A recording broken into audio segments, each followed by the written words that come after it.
What's up everyone, I'm Couch of Randomness, and today I wanted to make a rules video for my trading card game, so I'm going to start working on that here in a second. But obviously my desk is rather cluttered right now, so I will resume the video once it is cleaned up. Alright, so here we are. The desk is relatively cleaned up, but still obviously a mess, but I've cleared out some space in the middle here for some rules. So, just a couple things to cover before I get into it. These rules only apply for now. They will probably be subject to change in the future. Definitely be subject to change in the future because a lot of this stuff is very unfinalized stuff. I'm still playtesting, so the rules will be changed once I have once I release the final version of the first set. But anyway, in the first set we have two decks. We have the Cerulean deck, I think that's this one, and the Crimson deck, which is this one. And they both actually have the same cards, and what I mean by that is they have the same types of mechanics on cards, the same types of rules, everything like that. The only thing that's different is that they have different characters and different weapons and stuff. Some characters on some cards are not fully drawn in yet. Like, if we look through here, there's an example of a card that is unfinished right there. If we look through here, we're probably sure to find one somewhere. I don't know.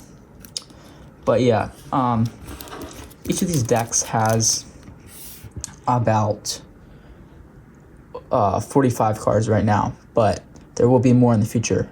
And the setup for this game works like this. Basically, both players have a deck, and then there's these time cards, which you can choose how many of them you want to put into the game. The more you put in, the longer the game takes to play. You have 5 time cards, so you can either choose between 0 to 5 cards to add. 0 for the most bare bones experience. This might not be in the final game, I'm not sure yet, but I think it's a cool feature. So yeah, that's kind of how you set up, although there's some more to that. So I'll get into the setup part at the end of the video, and right now I'm just going to jump into how to play the game. Alright, so here we have the first type of cards in my game, which are Mayhem cards. Mayhem cards are the cards that you use in my game to get points in order to win the game. In my game, you need 20 points to win, as long as any time cards, meaning you need to collect all of the time cards that you have in your deck, along with the 20 points to win. There are 5 different levels of Mayhem cards, ranging from 1 to 5, 5 being the most powerful. With level 1 cards, there are 5 of those. With level 2, there are 4. Level 3, 3. Level 4, 2. And level 5, 1. So it's just kind of that nice pattern there. And that increases the rarity of getting the best Mayhem card in the game. So the way these work is you just play them, and then there's actually a point tracker, which let me get over here. So when you play the game, you set up this little point tracker, and you take some sort of item. So say I'm this player, other person's that player, and every time you get points by playing these cards, you move up on the tracker. So if I played, for example, Aggro Snail, which is 2 Mayhem points, you just move them 2 up. And once you get to 20, you stay there, and you win if you have all the other time cards, which I'll get to at the end of the video. The next card in the game are attack cards. The attack cards are used to get rid of your opponent's Mayhem cards, which brings them down on the point tracker and helps you stop them from winning sooner. So the most powerful attack card is level 5. There's 1 level 4, 1 level 3, and there's 2 level 2s. There's no level 1 attack cards because I want all attack cards to be able to attack that value and lower. So basically, for example, we have Aggro Snail again here. So he could be attacked by a level 2 one because that's the same value as him. He could be attacked by a level 3, a level 4, and a level 5. Attack cards can attack any Mayhem cards that are their value, what you can see in the corner here, and less. Level 1, or sorry, there is no level 1, but if there was a level 1 attack card, it couldn't attack this. And basically the ways these work is you play them on the table, and then you can activate them, basically using them and discarding them to discard your opponent's MAM cards. And that's called attacking. Alright, so the next type of cards in my game is ability cards. They used to be called action cards. Also, I forgot to mention this, but attack cards are now called weapon cards. So unfortunately, I accidentally called them that in this video, but they're called weapon cards, by the way.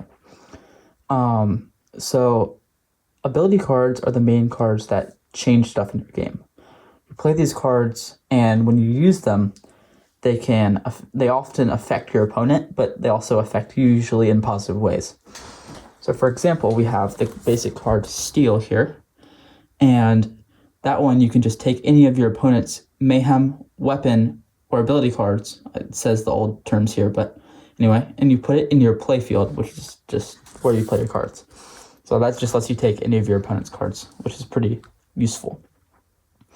Then we have things like Tactical Takedown, where you can choose one of your opponent's ability cards and discard it. So that's pretty good.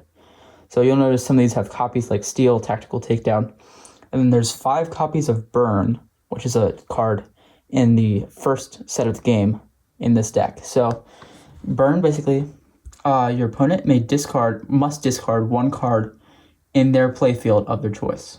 And you can stack these. So for example, when you're stacking cards, you play them out on your playfield, and then you can use however many of them are out as you want. It's up to you how many of them you want to use. So that's pretty good. But then there's some other cards that relate to Burn, like Backfire. This one, your opponent discards all their Burn cards, and for each Burn card that they discard, they must discard another card. So it's pretty bad if you're hit by that, depending on how many burns you have. It's also a locked card. There's some locked cards in my game, and locks, basically, you cannot use that card. You can play it, but you can't use it until you meet the requirement. So on this one, your opponent has to have 5 more mayhem points on the mayhem point tracker than you do in order to be able to use that card. And then here's another one, Fireball. You must have at least 2 burns out, but this one you can choose any non-upgrade card in your opponent's playfield to discard. So it's basically a more powerful version of Burn that lets you decide. There's a couple other ability cards that I could go over here. You know what, actually I'll just go over all of them because it's the first set, and if you're wanting to learn how to play the first set, you need to learn the cards. So then we have Trade. You and your opponent choose a non-upgrade card in your playfield to give to each other. So you both get to choose which one, which is kind of a nicer card in a way. Now we have Book of the Wise. This idea came from Epic Underworlds. I tweaked it slightly to make it more benefit the game, but it works pretty well, and it's a pretty good card. So this one, you look at the top 9 cards in your deck, and then you can discard 3 of them and rearrange 6 of them. So that sets you up well for the next 2 turns of your game. Then we have an Eye for an Eye, which is both a good one and a bad one, depending on what stage you are in the game and how many mayhem cards you have versus your opponent. You can discard up to 3 mayhem cards, and for each one discarded, your opponent must discard a mayhem card of their choice. So it's bringing you both down, but if they have a lot more mayhem cards than you, it might be better just to start over and have them have less cards. So yeah, those are all the cards in the first set of the game, or first season of the game, all the ability cards. Now I'm going to get into upgrade cards. All right, so here's the upgrade cards, and there's a couple of different types of upgrade cards, and depending on how they affect you. So upgrade cards, you play these, and they offer a permanent effect either on cards or just on your turns in general for the rest of the game, and they're always very helpful. So the top cards here, the top 4, you play those onto cards, and then they can help you. So I'll just kind of go over their effects. So we have Shield. You can play onto a mayhem card in your playfield, and that card cannot be attacked by the other player, meaning they cannot use any attacks on it. Then there's Lock, which means that you can play it onto a mayhem card, and that card cannot be stolen. Also, this is just a temporary art because I haven't made the full art for this yet. So both of those you can put on mayhem cards to prevent them from being destroyed or stolen, basically. Then we have Poison, which you can play onto any attack card when that card is used, and you can add 1 to the attack level. So your level 4 card could become a level 5, and finally take out that level 5 mayhem card that your opponent has. Then we have Metal Vengeance. but I'm changing the name of this just to Vengeance. And you can play this onto a mayhem card in your playfield. And if that card is attacked, you may attack back with the same strength. So basically, even though your card's going to be destroyed and discarded, you can still attack back for free, which is pretty good. So it's a pretty nice one to have on a card. Another thing about these upgrade cards that you play onto cards, if those cards are ever discarded or stolen or something like that, you immediately get to reassign these to new cards, and you have to do that. So, yeah. Then we have Salvage, Gambling, Adrenaline, and Catalyst. These 4 cards are cards that affect you for the rest of the game in some way. Salvage is every time your mayhem card, any one of your mayhem card is attacked, you get to draw 1 card and play it. So it kind of helps you if something bad happens like that. Gambling is kind of a good one to have. At the end of your turn, you may choose to discard any card that you have out and draw a new card. If you have a really trash card from the beginning, this is really powerful actually, because you can get rid of that trash card and then draw a new card, replace that. And if you don't like that the next turn, just do that again and again and again and again. But if most of the time you just have cards that you like, so it's kind of not as useful as something like Adrenaline. This card is both helpful and not helpful, because every time you use this, basically, every time you play an action card or an ability card, you must immediately use it. So if you're ever playing it, you have to use it. There's no going back on that. And but some cards you don't want to play immediately, like some of the ability cards, I think like an Eye for an Eye. You might want to save that for later, but you can't do that anymore with Adrenaline unless the card is locked and you haven't met the requirement. Then we have Catalyst. The effect for this one isn't finalized, and I'm about to change it, so ignore that effect there. Now we have these 2 cards. So basically, this is a very powerful upgrade card, and originally it's going to be 1, but because it's so powerful, I split it into 2, so you have to collect both parts of it in order to complete this card and use this effect. It's called Totem of the Elements, and whenever you activate any element ability cards, you can draw and play 1 card. So that's just every single time you activate an element-related ability card. So all those burn cards or burn-related cards in the ability cards, every time you use one of those, you get to draw a card. So that's pretty powerful. Probably the most powerful upgrade card here. Not really sure, but yeah. So those are all 4 types of cards, and something you might have noticed is each of them has a different color background. So like upgrade cards are blue, ability cards are green, weapon cards are red, and mayhem cards are yellow on the background. You can also see at the top here, it shows what it says. It shows what type of card it is. And ability cards always have that exclamation point symbol. Upgrade cards have the little upgrade arrow. And then in that little corner spot on weapons and mayhem, it shows their attack level or their mayhem point level. So yeah, that's an overview of all the cards that are currently in the game. Most of this is subject to change. Now let's get into how to actually play and do turns and such. Alright, so we're going to get into a quick setup segment here. So the first thing to do when setting up the game, obviously, is shuffle your deck. And then you're going to draw 5 cards. So we do 1, oh, that's a pretty good card. 2, 3, 4, 5. Now the next thing you're going to want to do is look at all your cards, and you can decide any of them that you want to keep or not keep. So I actually think this is a pretty good starting hand, but let's say I don't want to keep No Leg Bear, and I don't want to keep Adrenaline. So get rid of those because those are the ones I don't want to keep. And this is kind of a little mulligan mechanic here. So then I would draw I would draw back up to 5. So that means in this case, I would draw 2 more cards. Okay, we got 3 burns now because there's another burn in there somewhere. So that means we have a pretty good starting hand when it comes to burns, at least. The next thing to do is, once you've decided on all the ones you want to keep, you play them on the table so your opponent can see. And that's another thing, just so you know. during the game, your cards are always face up so your opponent can see what you're playing. Whenever you're drawing cards, they don't get to see that though, so just keep that in mind. And then the next thing you need to consider is looking at this little thing here. You need to add up all the points. So, and what I mean by that is, let me just look through my deck until I get another example. Okay, so say I had this attack as well. So I would add up all of the numbers that I see in these corners. So that means only on weapon cards and only on MAM cards.